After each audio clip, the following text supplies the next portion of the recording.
आध्यात्मिक जीवन की उन्नति के लिए एक आध्यात्मिक गुरु की आवश्यकता होती है, पर एक सच्चे आध्यात्मिक गुरु की पहचान करने की योग्यता हर किसी के भीतर नहीं होती। परंतु स्वामी विवेकानंद असाधारण अपवादों में से एक हैं। अभी भी बहुत सी पुस्तकें मौजूद हैं जिनमें उन्होंने स्वयं तो उच्चारण नहीं किया, या यूं कहें कि वो रचनाएं उनके द्वारा स्वतः नहीं लिखी गईं, परंतु उनकी बहुत सारी शिक्षाओं को बहुत सारे लोगों ने एकत्र कर उच्चारित व अनुवादित किया। उन्हीं में से एक संग्रह में से आज एक बहुचर्चित पुस्तक ध्यान तथा इसकी पद्धतियाँ लेकर मैं आपके समक्ष उपस्थित हूँ। दोस्तों, मेरा नाम है पूजा चौधरी। स्वागत है आपका फैक्ट्स गाइड चैनल में। इस चैनल पर आपको इतिहास, सनातन धर्म तथा आध्यात्म से जुड़े हुए वीडियोस देखने को मिलते हैं।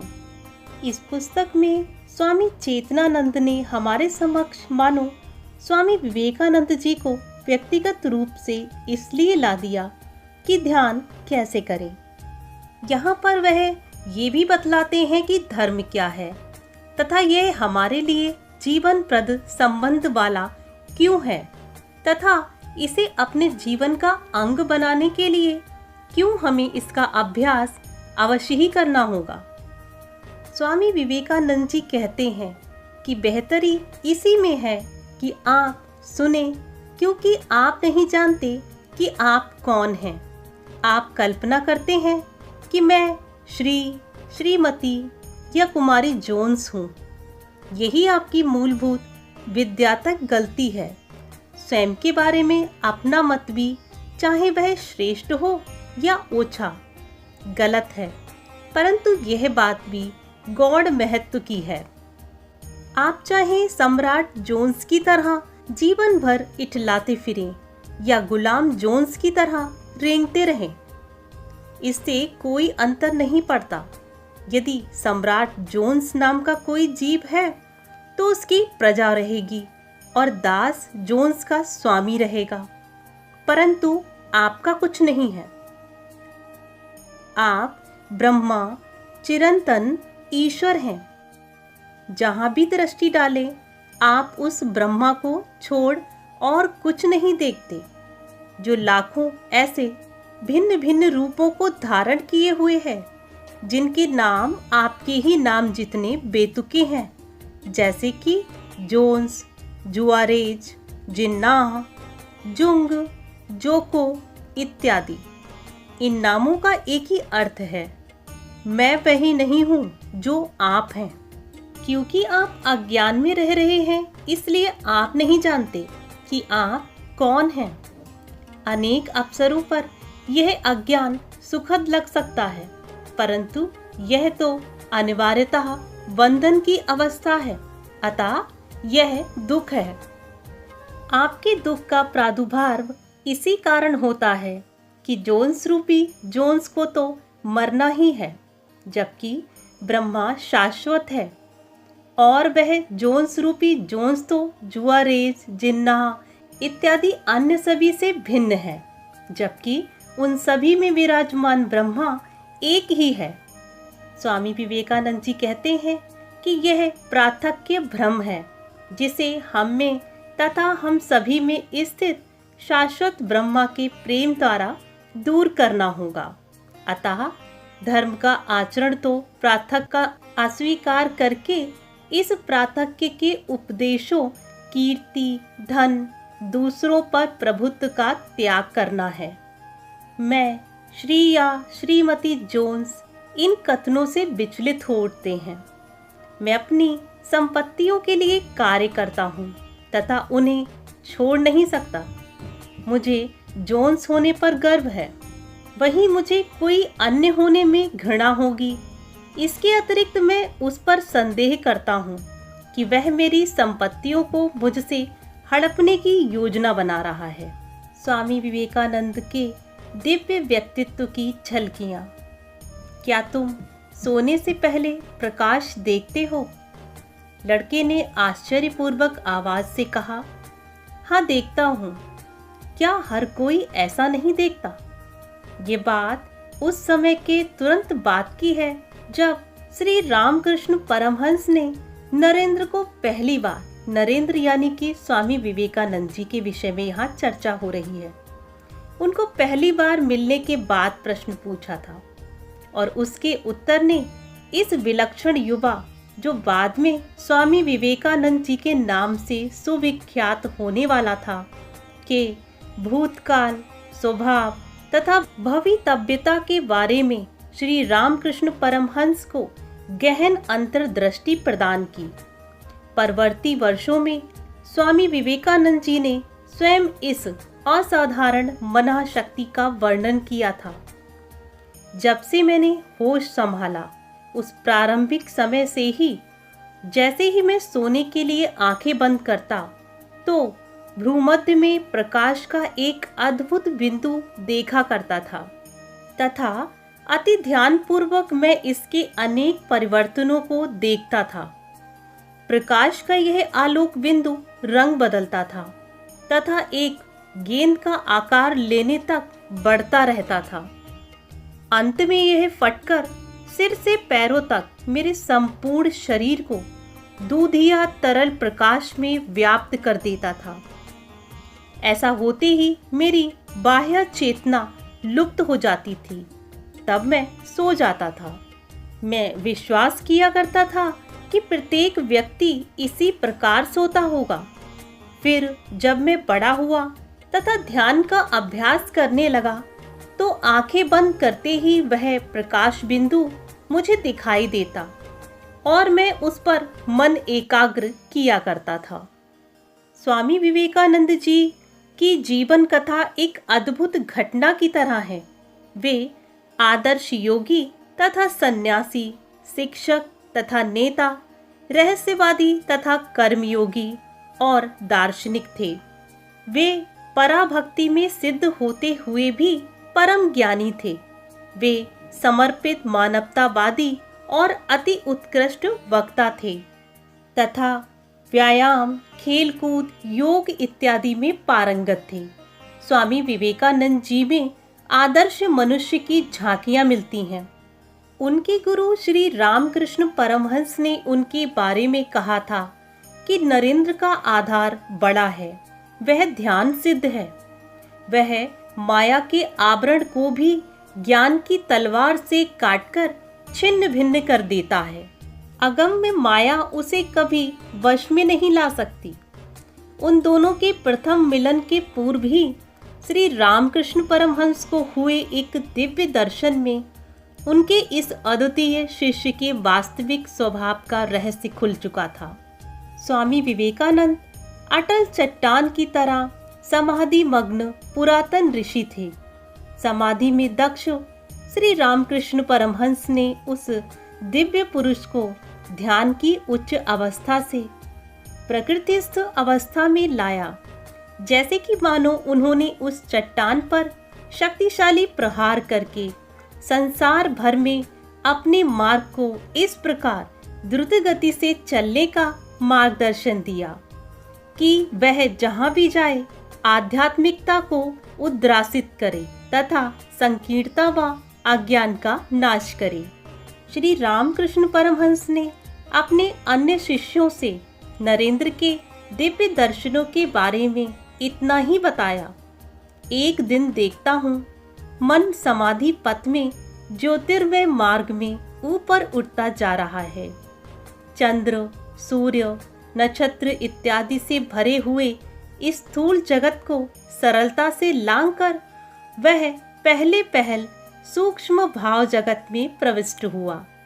उस राज्य के उच्च से उच्चतर स्तरों पर वह जितना भी चढ़ने लगा उतना ही विभिन्न देवी देवताओं की भावगन विभिन्न मूर्तियों के रास्ते के दोनों ओर देखने लगा। धीरे धीरे वह उस राज्य की चरम सीमा पर आ पहुंचा। वहां मैंने देखा एक ज्योतिर्मय रेखा ने खंड और अखंड के राज्य को अलग अलग कर दिया है। उस रेखा को लांघकर मन धीरे धीरे अखंड के राज्य में प्रविष्ट हुआ। मैंने देखा वहां पर साकार कुछ भी नहीं है। दिव्य देहधारी देवी देवतागण भी मानो यहाँ प्रवेश करते भयभीत होकर बहुत दूर नीचे अपना अधिकार चला रहे हैं। परंतु दूसरे ही क्षण देखा दिव्य ज्योति संपन्न 7 श्रेष्ठ ऋषि वहां पर समाधिस्थ होकर बैठे हैं। मैं समझ गया कि ज्ञान और पुण्य में, त्याग और प्रेम में इन्होंने मानवों की बात तो क्या, देवी देवताओं को भी दूर छोड़ दिया है।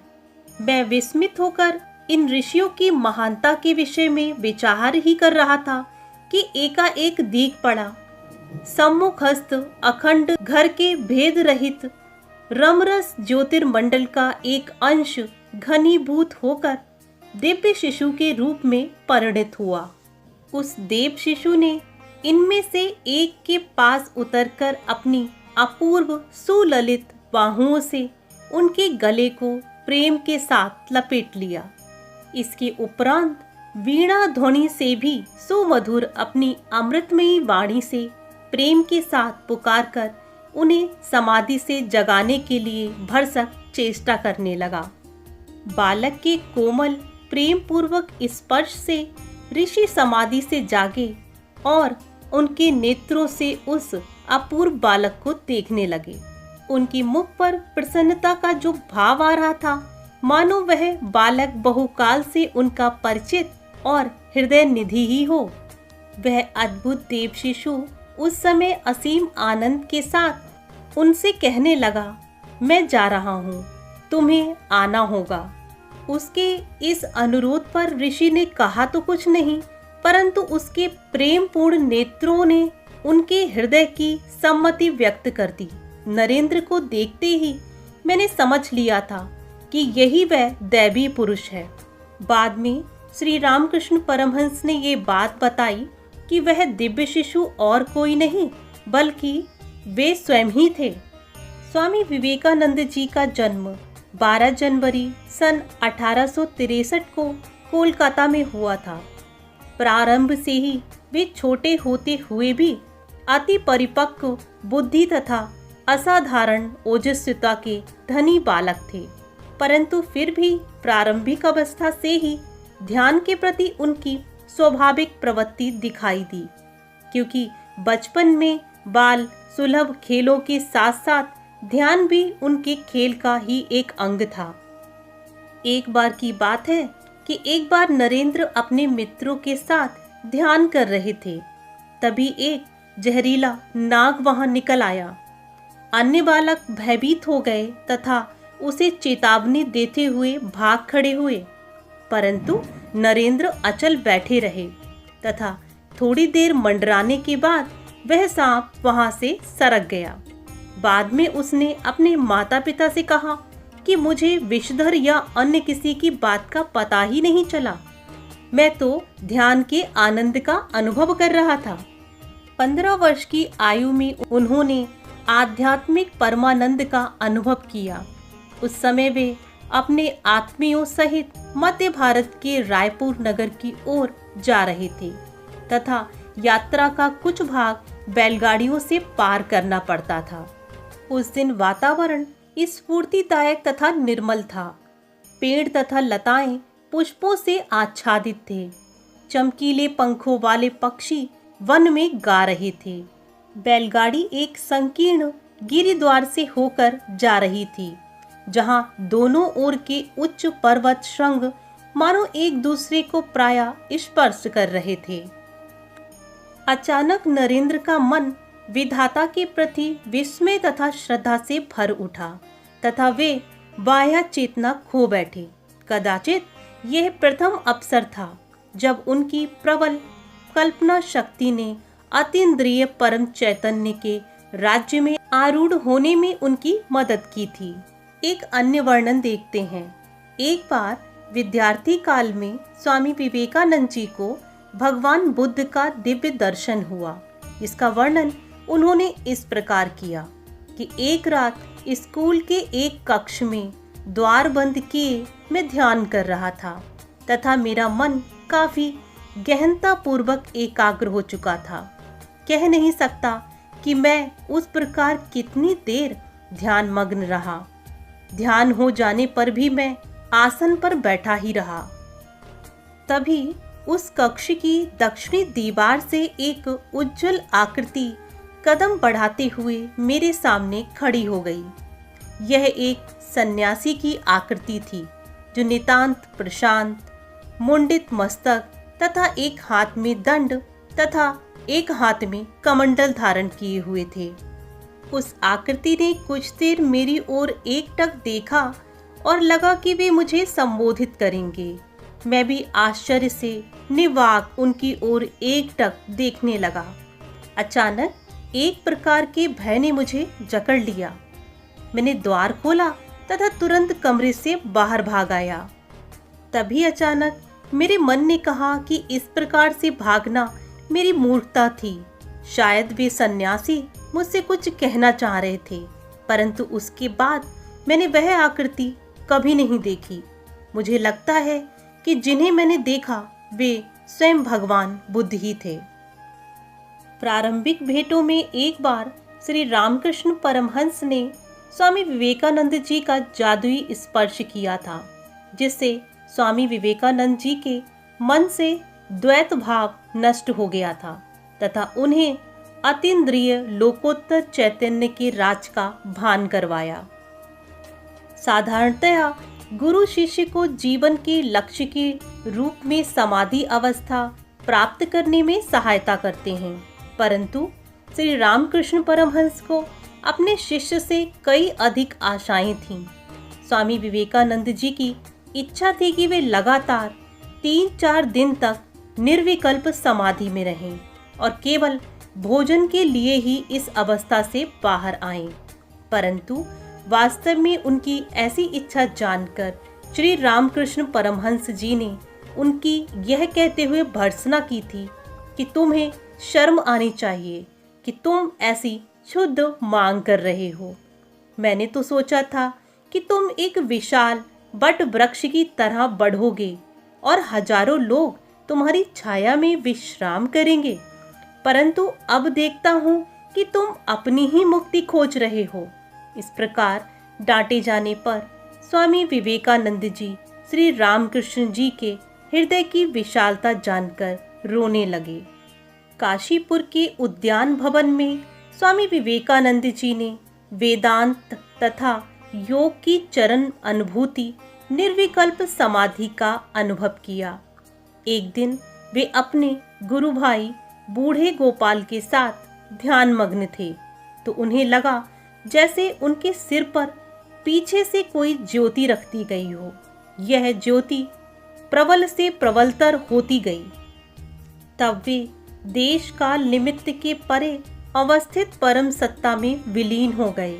जब उन्हें थोड़ी सी चेतना आई तो उन्हें केवल अपने सिर का ही भान था, शेष शरीर का नहीं। वे चिल्ला उठे, गोपाल भैया, मेरा शरीर कहाँ है? गोपाल ने उत्तर देते हुए कहा, यही तो है। परंतु जब वे स्वामी जी को विश्वास नहीं दिला सके तो गोपाल भयभीत हो उठे तथा रामकृष्ण परमहंस को ये बात बताने के लिए दौड़ पड़े। श्री रामकृष्ण परमहंस ने केवल यही कहा, उसे और भी कुछ देर तक इसी अवस्था में रहने दो, उसने इसके लिए मुझे बहुत तंग किया है। काफी समय बाद स्वामी विवेकानंद जी साधारण अवस्था में लौटे। अकथनीय शांति और आनंद से उनका हृदय भर गया। तभी वे रामकृष्ण परमहंस जी के पास आए तो उन्होंने कहा, अब जगदम्बा ने तुम्हें सब कुछ दिखा दिया है, परंतु इस समय तुम्हारी ये अनुभूति ताले में बंद रहेगी तथा इसकी चाबी मेरे पास रहेगी। जब माँ का कार्य पूर्ण कर लोगे तो यह कोष पुनः तुम्हारा हो जाएगा। इसी तरीके की एक रोचक घटना श्री रामकृष्ण परमहंस के गृहस्थ शिष्य गिरीश चंद्र घोष ने बताई थी। एक दिन स्वामी विवेकानंद जी तथा गिरीश चंद्र एक वृक्ष के नीचे ध्यान मग्न बैठे थे। वृक्ष के नीचे असंख्य मच्छर थे, जिन्होंने गिरीश चंद्र को इतना परेशान कर दिया कि वे अधीर हो उठे। आंखें खोलते ही वे यह देखकर आश्चर्यचकित हो गए कि स्वामी विवेकानंद जी का शरीर मानो एक काले कंबल से ढका हुआ था। उन पर इतनी संख्या में मच्छर बैठे हुए थे, परंतु वे उनकी उपस्थिति से नितांत अनजान थे तथा अत्यंत ही सहज अवस्था में आने पर भी उन्हें मच्छरों का भान तक नहीं था। अपने गुरु की महासमाधि के पश्चात स्वामी विवेकानंद जी ने परिव्राजक सन्यासी के रूप में संपूर्ण भारतवर्ष का भ्रमण किया। वे विचलित थे तथा वे एक ऐसे निर्जन स्थान की खोज में थे जहां वे एकांत रहते हुए ईश्वर चिंतन में लीन रह सकें। नियति ने उनके लिए बहुत सारी योजनाएं जैसे बनाकर रखी हों।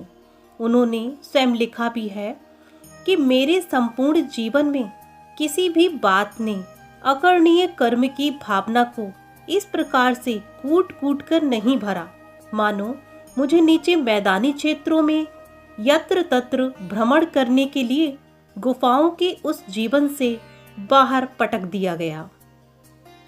अपनी हिमालय यात्रा में एक दिन हिमालय में भ्रमण करते हुए वे सरिता के निकट तट पर ध्यान के लिए बैठे। वहां उन्हें ब्रह्मांड तथा व्यक्ति के ऐक्य की ऐसी अनुभूति हुई कि मनुष्य ब्रह्मांड का ही छोटा रूप है। उन्होंने स्वतः अनुभव किया कि ब्रह्मांड में जो कुछ भी है वही शरीर में भी है और फिर संपूर्ण ब्रह्मांड को एकाकी अणु में समाविष्ट हुआ पाया जा सकता है। दोस्तों, आज का वर्णन यही तक। अगले भाग में हम जानेंगे कि स्वामी विवेकानंद जी ने हिंदू धर्म के प्रतिनिधि के रूप में विश्व धर्म सभा में शिकागो के लिए प्रस्थान किया। स्वामी जी के अनुसार ध्यान क्या है, ध्यान के द्वारा ध्येय तक कैसे पहुंचे तथा योगियों के क्या क्या लक्षण हैं इत्यादि इत्यादि का वर्णन अगले भाग में देखने को मिलेगा। आज का वीडियो यहाँ तक देखने के लिए आपका बहुत बहुत धन्यवाद। यदि आज का वीडियो पसंद आया हो तो इसे लाइक कीजिएगा। चैनल यदि सब्सक्राइब नहीं किया तो सब्सक्राइब कीजिएगा अगले भाग को जानने के लिए, ताकि अगला भाग आप तक आसानी से पहुंच सके।